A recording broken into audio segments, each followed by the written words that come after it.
Hello guys! A day in my life as a fresh graduate na sobrang atat mag-work. Eto nga guys, at papunta na ako sa aking work at sobrang maulan ngayong araw na to. Pero wala tayong magagawa, kailangan nating pumasok dahil alipin tayo ng silapit. At before nga tayo pumunta sa ating workplace, pumunta muna ako dito sa Julie's Bake Shop at bumili ng tinapay para sa aking breakfast. Hindi na ako nakapag-breakfast dahil malilate na ako. Ito nga guys, ay bibili lang ako ng chocolate cake at isang buttered cake. Enough na tong meriendang to para sa aking breakfast at aking recess. May recess. Ito na nga guys, pupunta na tayo sa aking workplace. Dito na nga ako guys, at before anything else, mag-a-attendance muna tayo.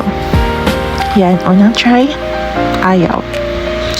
Second try, ayaw pa rin. What's wrong with this?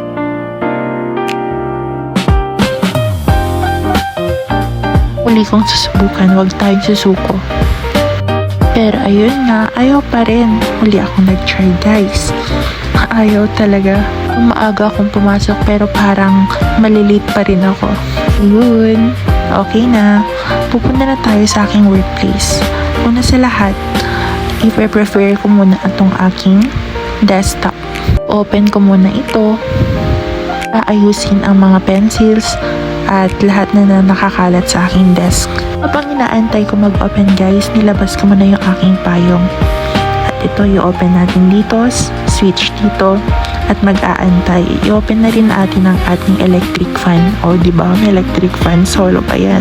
Habang nag-aantay guys, aura-aura muna tayo dito habang nag-aantay. Sobrang fresh pumasok, pero mamaya sobrang haggard na yan. For sure. Natin kakainin guys itong buttered cake. Sobrang sarap guys. Oh my gosh. Hindi ko na nga rin malunok sa sobrang sarap. Hindi na ako nakakapag-breakfast guys kasi nga malilate na ako. 7:30 kasi yung pasok namin. At eto na guys, finally na-open na rin ang ating desktop. At tutuloy ko muna yung pagkain ko ng aking buttered cake habang inaantay yung iba pa naming kasama. Bala ko na sana magpaalam pero joke, di pa pala. Before natin simulan ang aking work guys, refresh muna tayo ng ating PC. Sobrang luma na din kasi ng aking PC. Mag-ask na din na sana ako kay boss na upgrade naman niya sana. Joke lang po. Pero ito guys, sa sobrang sarap ng aking buttered cake, na-enjoy ko ng pagkain nito. Pero before tayo mag-start sa ating work, stretch muna tayo dyan. Hinga-hinga muna bago ma-stress. Ito na nga guys, binigyan na sa akin dalawang folder na aking i-encode sa aking Excel. By the way guys, encoder nga pa pala yung work ko dito. Mag-e-encode pala ako ng sales for everyday.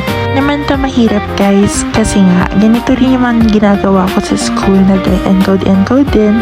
At ganito rin naman kasi ang ginawa ko nung nag-OJT ako. At yun lamang guys, thank you for watching. Bye!